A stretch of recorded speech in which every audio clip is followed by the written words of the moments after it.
We have commenced recording. We will now share screen. Thank you so much for coming. Okay.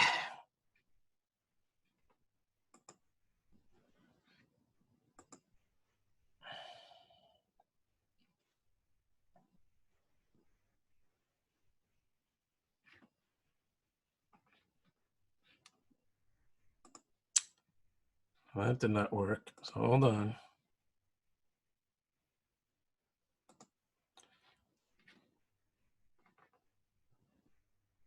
Sometimes there's a problem with the sharing component here.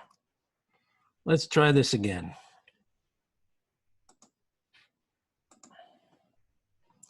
Okay. So we're going to be diving deep once again into the idea of the soul. And we're going to, we're doing this because Rabbi Kaplan mentioned the levels of the soul and ascending through them in order to attain enlightenment, which the biblical version of is Ruach HaKodesh. And we're using the teachings of Ethan Dorshav, whose methodology of learning Tanakh I love. He takes a look at how words are used. And that's a supremely intelligent way, an informed way to understand biblical ideas. We're also going to talk about more best practices with meditation and how to avoid distractions. Important note, next Sunday is Shavuot, starts Shavuot. So this is the schedule over the next 2 weeks. We have today, of course, next Sunday, no class. The following Wednesday, which is after the Chag ends, we do have a class. And the immediately following Sunday, we have our next class, and we're back on the Sunday schedule. Just as a matter of review regarding the soul, remember that Rabbi Kaplan in his book, Meditation and the Bible, told us that 3 words are typically used in the Bible to refer to the soul: nefesh, ruach, and neshama. And he does make the comment that these are the most important levels of the soul, and that kind of whets our appetite. What else is there? Maybe we'll find out. But he doesn't elaborate on the definition of those terms, really. So we're using the work of Ethan Dorshav to find out more about what those terms mean. Here's a biography of him. So what have we covered so far? We've already covered 4 parts of his essay. There's 7 parts total.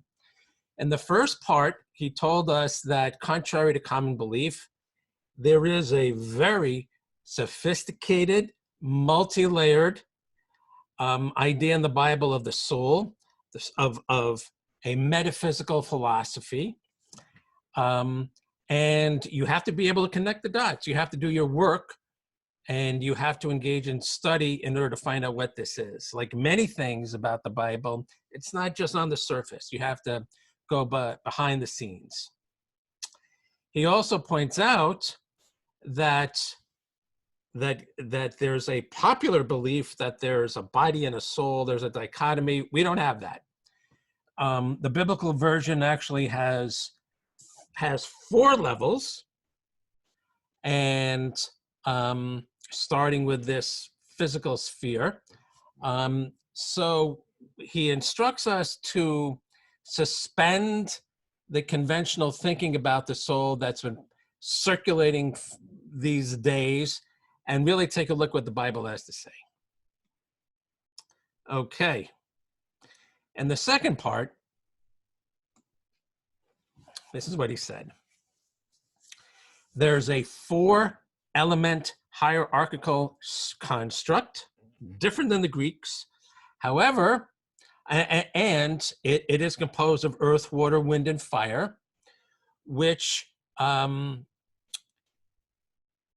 is actually related to what the Chinese think, and it predates the Greeks. So it's important to understand that the Greek thought about the dichotomy, body and soul, this dualism, that came at a later point, and it just can't be applied to the thinking and the truth that's inside the Bible. He furthermore states that these four elements, this four-element structure, can be discerned in many places in the Bible. And we actually read the beginning of Ecclesiastes. He made mention also of the beginning of the Torah itself. The four elements are mentioned there. Fire as heaven on top, a circling wind, the green earth, and underneath the green earth, the waters. Okay.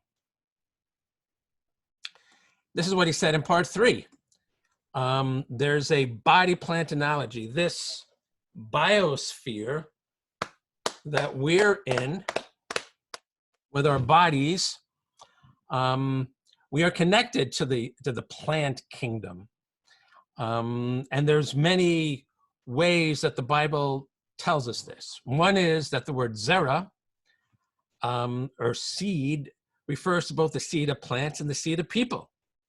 The word for fruit, refers to the plant kingdom and also the human kingdom. In addition, in many places in the Bible, plant imagery is frequently employed to describe the human physical existence. And he quotes Isaiah, he quotes Ezekiel, he quotes Psalms. Okay, so follow what he's saying. He's telling us that the Bible is with the use of terminology in many places, is connecting plants and people.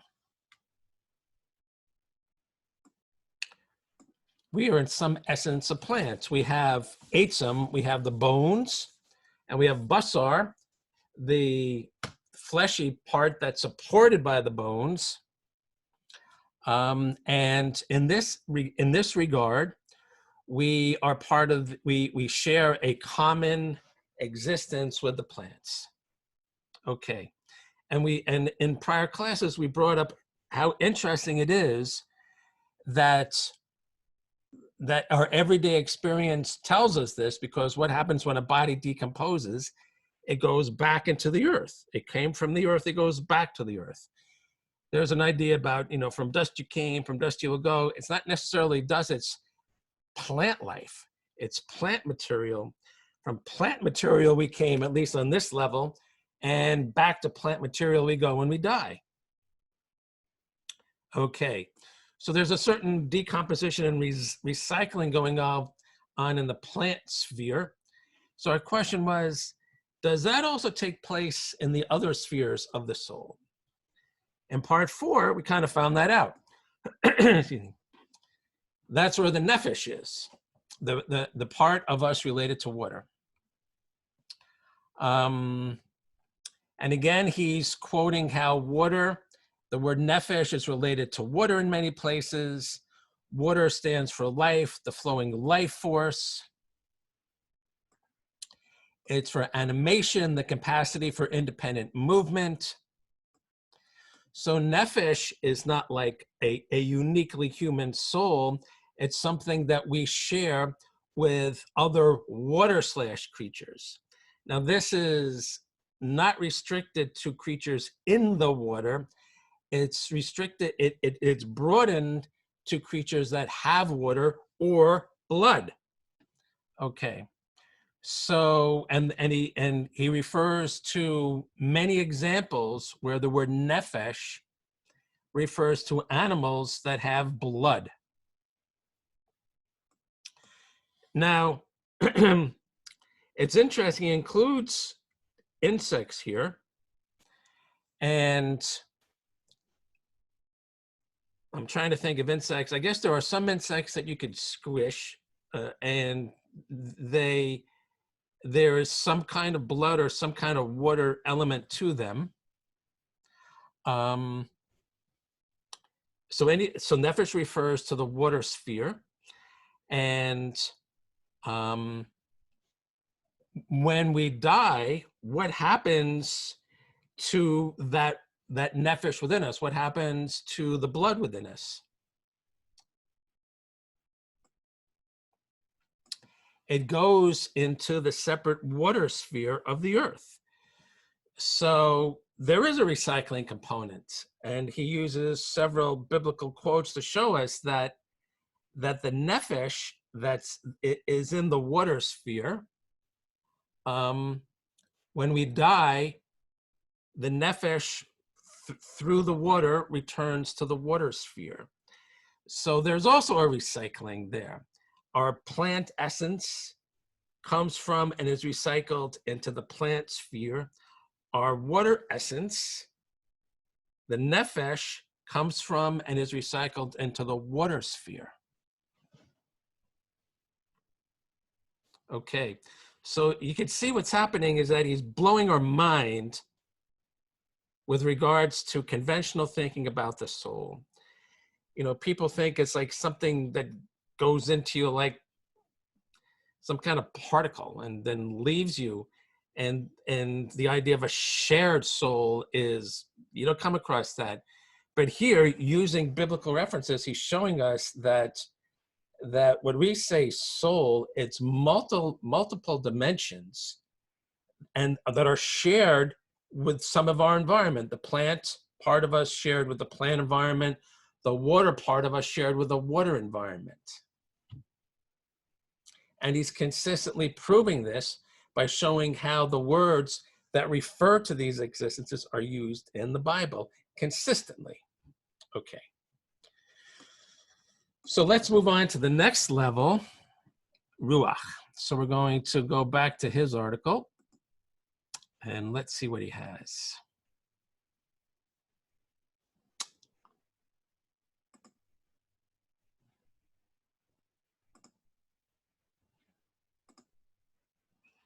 Okay, I'm going to put this on here. Put on the Clark Kent disguise. Okay, Ruach. This is what he says. The third level of what makes us human is Ruach, literally wind, which emanates from an intermediary realm between heaven and earth. Like Nefesh, Ruach is not unique to humans. Already, he's saying that our soul is shared in a different way than the body part, the plant part, and the Nefesh part. He quotes Psalm 104, where it says, you take away their Ruach, they die, and it refers to living things, both small and great. Ecclesiastes declares, they have all one Ruach, so that man has no preeminence above the beast. Starting right out of the gate with biblical references to the fact that the Ruach part of our soul is shared with our environment. In the story of the flood, the animals enter the ark 2 by 2 of all flesh, in which is a Ruach. So the only animals going on the ark were the animals that had Ruach. Ruach is, however, restricted to animals that breathe with lungs. The only ones endangered by the flood. Makes sense. Why would we put fish on the ark? They swim. Why would we put birds on the ark? They can fly. Okay, lungs. Fish and bugs have no share in Ruach, but in varying degrees, reptiles, birds, and mammals. I'm sorry, yeah, birds do have lungs. Sorry about that. But fish, okay. If our bones make us relative to every growing tree, and our nefesh makes us relative to all animated life forms that have a water component, Ruach makes us closer relatives to higher animals from iguanas, however borderline, to dolphins, to chimpanzees. What's our commonality? Lungs, breathing, wind. What separates breathing and non-breathing animals on such a fundamental level? The answer lies in the notion of social self. Ruach, translated as spirit, is a subject not for divinity school, but for a department of social sciences. For Ruach accounts for all social relationships and intersubjective dealings. Lower animals may live in societies, but lacking hierarchy, they fail to acquire individual social identities. Bees, for instance, assume their roles solely according to their age, while dogs gain their position in the pack through merit. As a rule of thumb, lower animals, even fish, cannot recognize individual counterparts, while reptiles, birds, and mammals can. That the Bible appreciates intersubjective relations in higher animals, particularly mother-child empathy, is evident from different decrees, including you shall not kill it and its young both in one day. And if a bird's nest happens to be before you, you shall not take the mother with the young. No comparable sensitivity pertains to fish. So he's presenting some dots and connecting these dots. He's saying that Ruach means wind / breath. It unites people and all other animals that have lungs and breathe. And furthermore, he's saying that what we have in common with these animals is not just the fact that we share wind, that we all breathe, but we're all social creatures, social in the sense that we identify with the pack, and we have individual personas within the pack. It is no coincidence then that Ruach makes its real debut in the Garden of Eden, where God appears amidst the Ruach of the day. Only here, as in the spirit of the day, in the social part of the day, what happened in the day of creation when God appears in the Ruach of the day? What happened then? Things became social. Why? Because it's only in that point in the text that God declares it is not good that man should be alone, and he did, and he made Eve. So this is pretty smart. If you're looking for a connection between Ruach and society and the social self, the Torah has it right there, because it's when the text says the Ruach of the day, God appears at that point in the creation. That's when he created people, Adam and Eve forming the social unit. Interesting. And feeling themselves nude, they clothe themselves to our typical social convention. Similar examples regarding the social nature of Ruach abound elsewhere, of marital bonds, and the Ruach of jealousy came upon him, and he be jealous of his wife. Of the breaking of these bonds, the Lord has called you a forsaken woman, grieved in Ruach, as a wife of youth when rejected. Of in-law tensions, in the case of Esau's wives, which were a grief of Ruach unto Isaac and Rebekah. Of political alliance, then God sent a negative Ruach between Abimelech and the men of Shechem. And finally, since nothing is more social by nature than treachery, the general rule, take heed to your Ruach that you do not betray. With Ruach, then, society was born, granting each individual a social persona on top of his or her organic and animal selves. So he's talking about Ruach as an emotional spirit that people share. It could be good or bad. It could be love. It could be hate. It could be treachery. It could be a political ambition. Ruach has an emotional connection.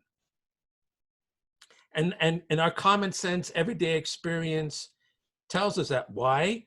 Because we're connecting Ruach with breath. What do you do when you're real excited? What do you do when you're all like agitated? What do people tell you to do? Take a breath. Calm down. There's a direct connection between breathing and emotion. When you're real excited, you start breathing heavy. When you want to relax, you breathe more slowly. So we know from personal experience that there's a connection between the breath and emotions. Okay. Together with social character, Ruach is also responsible for dreams, partiality, meaning likes and dislikes, play, and conscience. At its best, Ruach strives for social greatness, power, leadership, and social justice. In Israelite thought, meaning from the Bible, however, even the highest level of Ruach, prophecy, serves a strictly social end.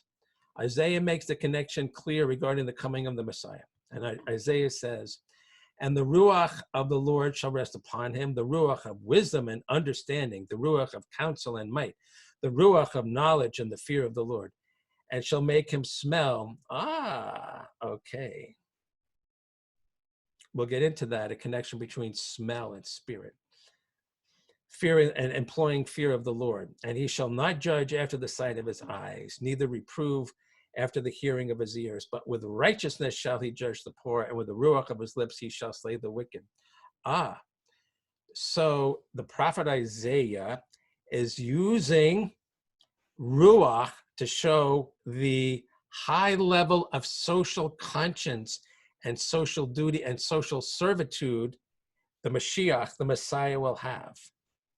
Okay, and if you recall, Rabbi Kaplan was talking about that if we want to achieve Ruach HaKodesh, or enlightenment, there needs to be a whole collection of midot, a whole collection of personality characteristics that you have to form these in yourself in order to achieve that.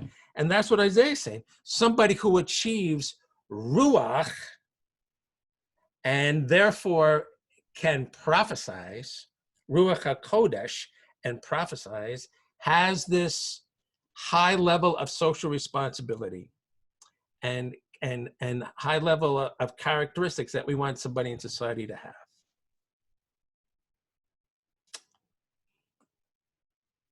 Having an individual social persona also permits self-awareness, itself a determining function of Ruach, exemplified by Adam and Eve first blushing after eating from the tree of knowledge.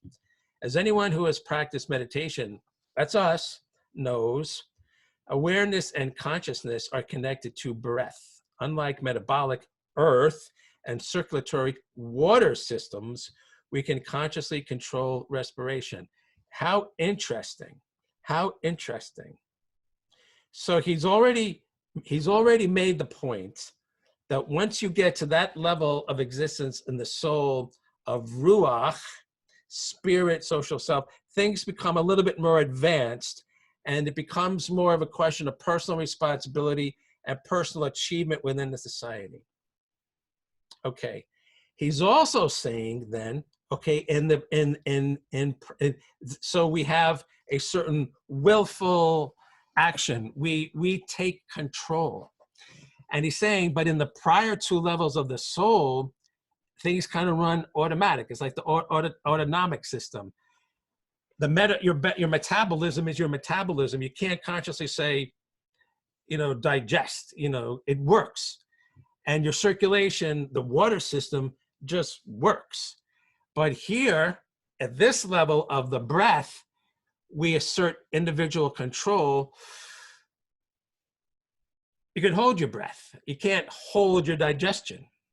You can't hold your circulation. So interesting. So there's an example about what we know about the physics that also backs the point that when we get to this level of the soul with the Ruach, mindful action becomes important. The easiest way to appreciate the apparatus of Ruach is appropriately through its effect on the collective. Thus, it can be felt sweeping over a sports stadium, soaring in music, or infecting a mob.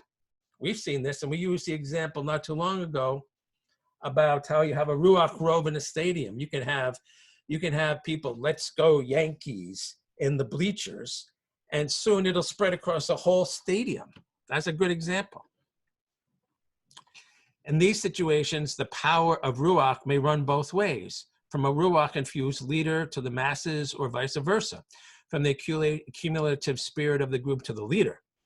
At the same time, in the Bible, Ruach never really becomes part of man. It is always called the Ruach of the Lord. Here's where we get really interesting.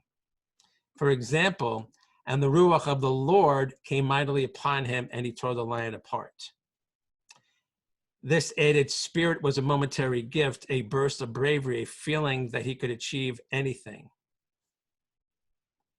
How interesting. So what he's saying is that when we generate a certain spirit or shared emotion, like in a stadium, at that level, that shared spirit emotion, God put there due to our collective efforts to be together. So he's showing how at the social level here of the soul, there's starting to be a connection with, there's starting to be a collaboration with God on our experience here. It's harder to say that that at the level of nefesh, God is making is making our blood circulate through our organs. It's much easier based on biblical text to say, well, but when we have a shared emotion where there's a group that either has a good spirit or a bad spirit, God's getting involved. You guys want to be a mob? I'm gonna give you a mob mentality. I'm going to give you a mob spirit and see what the price you pay is, type of thing. God gives us what we're going for there.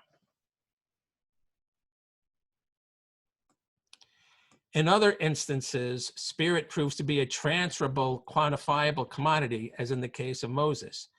The Lord took of the Ruach that was upon him and gave it unto the 70 elders. Or in the case of Elisha pleading of Elijah, let a double portion of your Ruach be upon me. These examples indicate a wider conception of one's Ruach as passing on in part to people one has closely interacted with. A father and mother in particular give children not only of their body's genes as biological parents, but also of their spirit as relational parents. That's interesting. So he's saying that when we procreate, the offspring inherits not just our genetic makeup, not just our biology from us, but also a spiritual element, a certain Ruach component, let's call it emotional disposition as well. Similarly, we find in the story of Saul that an addition of Ruach transforms one persona when changed into charismatic king material. The Ruach of the Lord will come upon you, and you shall be turned into another man, as does its subsequent removal, but the Ruach of the Lord departed from Saul. In ancient Israelite thought, an individual is possessed by Ruach, not vice versa. Like a social mantle, we assume the air of our Ruach during life, rich or poor, husband or wife, meek or brave, but it does not incarnate our inner self. So isn't that interesting? So you can see he's kind of talking to an interactive process with God, where there's people banding together, individuals banding together, trying to inject trying to share some kind of emotion. God grants them that emotion, and in turn, they are changed by experience together that emotion.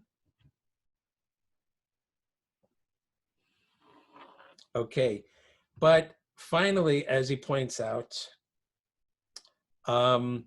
these transitions are temporary. It doesn't incarnate our inner self, meaning that, and we know that. You can go to a ball game and you can experience this great rush of let's go Yankees, and then you leave the ball game and the whole thing settles down. And similarly, there could be a bad thing, a bad situation. How many times have you seen mobs and, the pile-on activity where two guys are having a fight, three guys pile on, everybody's out of control, and it turns into an ugly, violent scene. And afterwards, people are like, I can't believe I did that.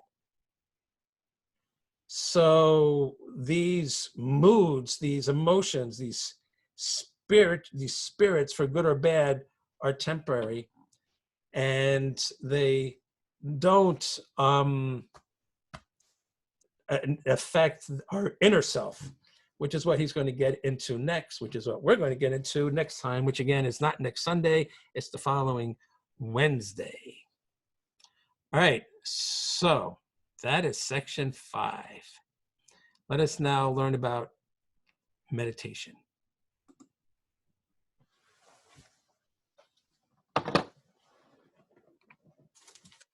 Okay, Bhante. Let's see what Bhante says.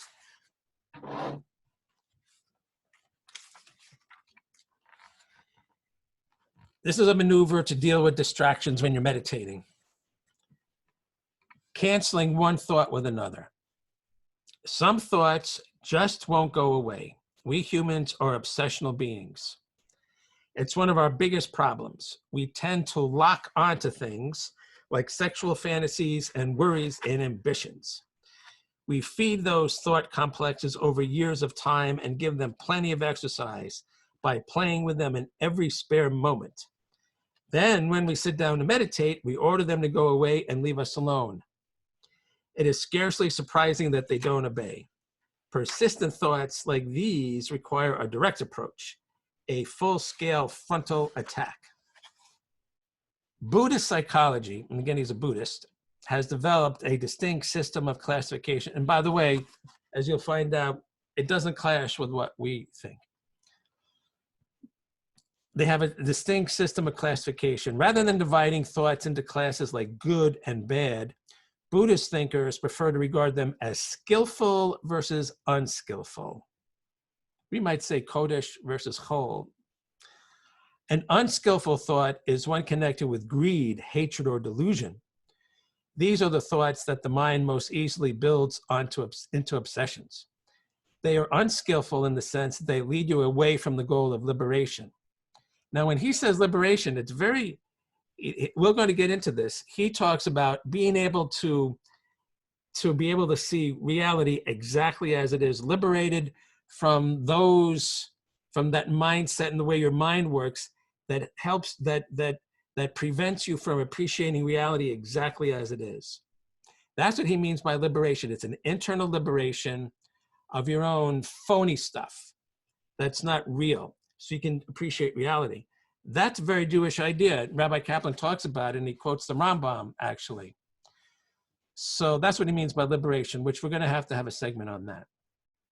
Skillful thoughts, on the other hand, are those connected with generosity, compassion, and wisdom. They are skillful in the sense that they may be used as specific remedies for unskillful thoughts, and thus can assist you in moving toward liberation. You cannot condition liberation. It is not a state built out of thoughts, nor can you condition the personal qualities that liberation produces. Thoughts of benevolence can produce a semblance of benevolence, but it's not the real item. It will break down under pressure. Thoughts of compassion produce only superficial compassion. Therefore, these skillful thoughts will not in themselves free you from the trap. They are skillful only if applied as antidotes to this poison of unskillful thoughts. Thoughts of generosity can temporarily cancel greed. They kick it under the rug long enough for mindfulness to do its work unhindered. Then when mindfulness has penetrated to the roots of the ego process, greed evaporates and true generosity arises. Okay, what he's saying is that, let's say you're thinking some greedy thought. He says you can think of a more generous thought, and that will stop you from thinking a greedy thought. But thinking the generous thought won't automatically make you a generous person. You have to be generous, do generous things, obviously. But what the thinking the generous thought does is nullify the greedy thought, so that long enough to get it out of the way, and you can remember to be, and you can become more mindful. And remember, yes, I want to be more generous. I want to be more generous. Don't allow the greedy thoughts take you down the wrong path. You gain control of your thinking, and remember, I want to be mindful of being more generous. This principle can be used on a day-to-day basis in your own meditation. If a particular sort of obsession is troubling you, you can cancel it out by generating its opposite. Here is an example. If you absolutely hate Charlie and his scowling face keeps popping into your mind, try directing a stream of love and friendliness towards Charlie, or try contemplating his good qualities. You probably will get rid of the immediate mental image. Then you can get on with the job of meditation. Okay, so you think of its opposite, using a yin-yang type of thing. Sometimes this tactic alone doesn't work. The obsession is simply too strong. In this case, you've got to weaken its hold on you somewhat before you can successfully balance it out. Here is where guilt, one of man's most misbegotten emotions, finally serves a purpose. Now, this is an area where he's getting a little bit tricky. Take a good, strong look at the emotional response you are trying to get rid of. Actually ponder it. See how it makes you feel. Look at what it is doing to your life, your happiness, your health, and your relationships. Try to see how it makes you appear to others. Look at the way it is hindering your progress toward liberation. He says, and the Buddhist scriptures urge you to do this very thoroughly indeed. They advise you to work up the same sense of disgust and humiliation that you would feel if you were forced to walk around with a carcass of a dead and decaying animal tied around your neck. Real loathing is what you are after. This step may end the problem all by itself. If it doesn't, then balance out the lingering remainder of the obsession by once again generating its opposite emotion. This is thick stuff. And he's basically saying, make yourself feel so guilty over hating Charlie, for example, that, you know, look at what this hatred's doing to me. I can't say it. There's merit to that. That's pretty deep stuff. And, you know, look at, I've become a Charlie hating person. Who wants to be like that? I will say that, in my opinion, this is a lot of what goes on during Yom Kippur. And you look at all the video and the confessions, it's like, we did this and we did this and we did this and we did this, and bad and bad and bad and bad and bad. So actually, I think this is a parallel to what he's saying. We kind of do this. So he's suggesting that you do the same thing if you have this obsession, this negative mindset about something or somebody, and you can't meditate. You take a look at, like, man, I'm just doing this to myself and that to myself. It's bad, it's bad, it's bad. Okay. That's really something. I would also add, though, that as we know the principle, the mind follows the body, the body follows the mind, but the mind also follows the body. Sometimes if you just can't stop thinking about something, you get up in the meditation, you do something physical just to clear your head, and you'll stop thinking it that way too. That's the technique I use more often. But, you know, Bhante has such a tremendously powerful mind that, you know, his default tactic is to say, use this mind to become so mindful of yourself as a Charlie hating person. That'll do it. So yeah, that has an enormous amount of merit, and we should really try to be that strong in our mind that we can use mindfulness as the all-powerful tool to improve ourselves. Okay. So that's Bhante for you, definitely a meditating master. So we will now meditate. Let us stop the recording.